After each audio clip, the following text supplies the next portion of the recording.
अस्सलामुअलैकुम मेरे प्यारे दोस्तों।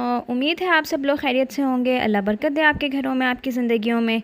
आज मैं आप सबसे शेयर करने वाली हूँ चिकन मैकरोनी घर में बनाने की एकदम परफेक्ट रेसिपी, जिसमें मैं आपसे वो तमाम टिप्स एंड ट्रिक्स शेयर करूँगी कि आपकी मैकरोनी बिल्कुल भी नहीं जुड़ेगी आपस में, एकदम खिली खिली बन के तैयार होगी। नॉर्मली मैकरोनी बनाने के लिए बाज़ लोगों की सबसे बड़ी प्रॉब्लम यही होती है कि उनकी मैकरोनी खिली खिली नहीं बनती, यानी वो जुड़ जाती है आपस में जब वो उसको बनाते हैं।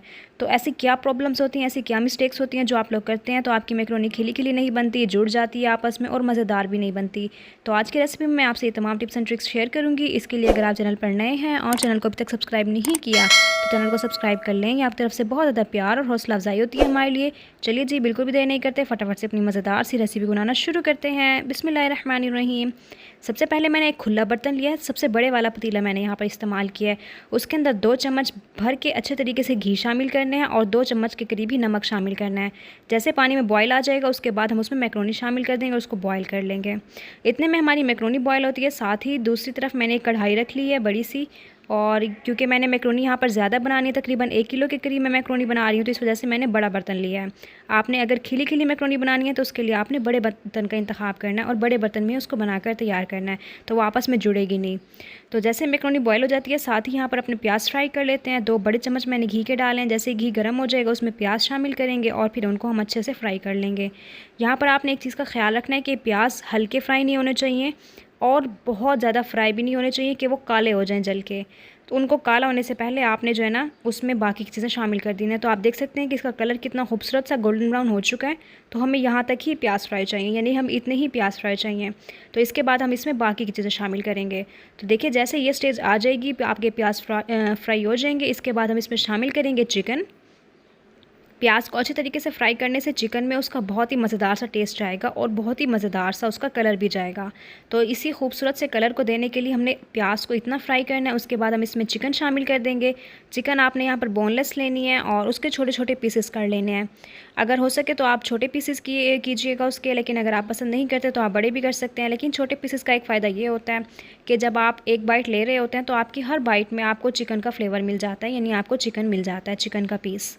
तो इसी वजह से छोटे छोटे पीसेस किया करें तो वो ज़्यादा अच्छे भी लगते हैं और हर बाइट में आपको चिकन भी मिलती है और बहुत ज़्यादा मज़ा भी आता है।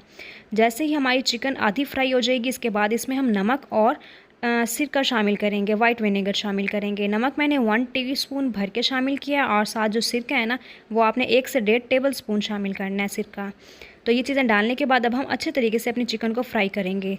जैसे ही हमारी चिकन फ्राई हो जाएगी, फ्राई होने की क्या निशानी है कि ये सख्त हो जाएगी, इसको ढीला ढीला नहीं रखना आपने।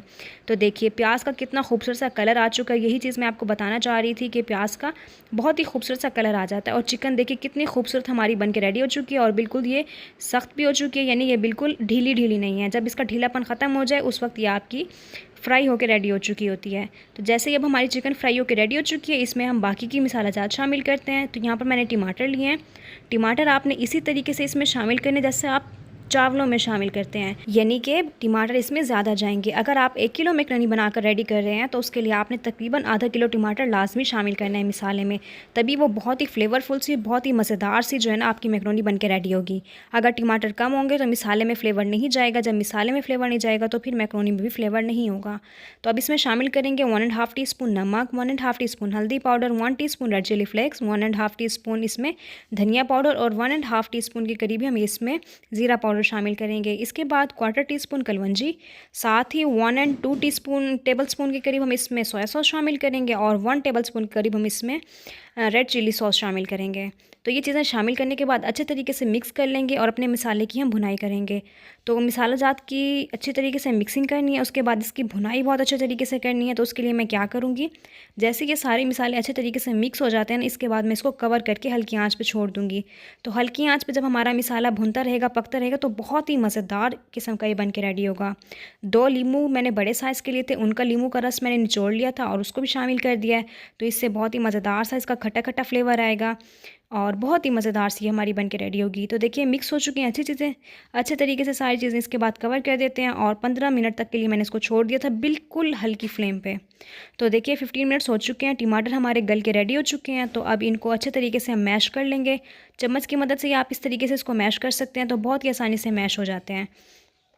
लेकिन अगर आप इस किस्म की मेहनत से भी बचना चाहते हैं तो आप क्या कर सकते हैं कि जो आपके टमाटर हैं आप उनको कट करें, उनको चॉप कर लें या उनको ग्राइंड कर लें और उसके बाद उनको शामिल कर लें। तो फिर आपको जो है ना इस तरीके से फिर इनको मैश करने की ज़रूरत नहीं पड़ेगी, क्योंकि वो ऑलरेडी मैश्ड होंगे।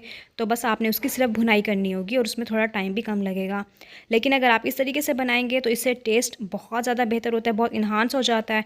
तो इन दोनों चीज़ों के टेस्ट में फ़र्क होता है। यानी आप अगर मैश करके टमाटर को बनाते हैं तो उसके टेस्ट में अलग जायका होगा, और अगर आप ऐसे ही कटिंग के साथ टमाटर को शामिल करते हैं तो उसका जायका अलग होगा। इसके बाद मैंने यहाँ पर बंद गोभी ली है और शिमला मिर्च ली है। ये जस्ट सीजनिंग है, तो अगर आप चाहें तो शामिल कर लें, ना चाहें तो आप इसको स्किप भी कर सकते हैं। तो ये चीज़ें डालने के बाद अच्छे तरीके से मैं मिक्स करूँगी, और मिक्स करने के बाद हम इसको थोड़ा सा दोबारा कवर कर देंगे। उसकी वजह ये है कि जो हमारी वेजिटेबल्स हमने बाद में शामिल की हैं इसमें अच्छे तरीके से उसका जायका चला जाए। तो अच्छे तरीके से जायका जाएगा, हर चीज़ हमारी फ्लेवरफुल होगी, तो ही बहुत ज़्यादा मज़े की हमारी मैक्रोनी बन के रेडी होगी। मिक्सिंग के बाद इसको मैं कवर कर देती हूँ और जस्ट 5 मिनट के लिए मैंने इसको हल्की आंच पे कवर कर देना है। तो 5 मिनट के लिए आप देखिए मैंने इसको कवर किया था। इसके बाद इसको अच्छे तरीके से हम मिक्स कर लेते हैं। तो एक चीज़ का ख्याल रखना है कि आपने इसको ज़्यादा कवर नहीं करना, वरना जो आपकी जो वेजिटेबल्स हमने शामिल किए हैं ना, इसका जो क्रंचीपन है ना वो ख़त्म हो जाएगा। तो इसका क्रंचीपन अगर ख़त्म हो जाएगा फिर तो इनको डालने का फ़ायदा नहीं होगा। तो इस वजह से इनका क्रंची फ्लेवर हमारा बरकरार रहे तो हमने सिर्फ 5 मिनट के लिए इसको फ्राई करना है। तो चलिए जी, मैक्रोनी मेरी बॉयल हो चुकी थी, इसको मैंने निकाल लिया था और फिर उसके बाद ठंडे पानी से इसमें जो है ना मैंने ठंडे पानी को इसमें से गुजार दिया था।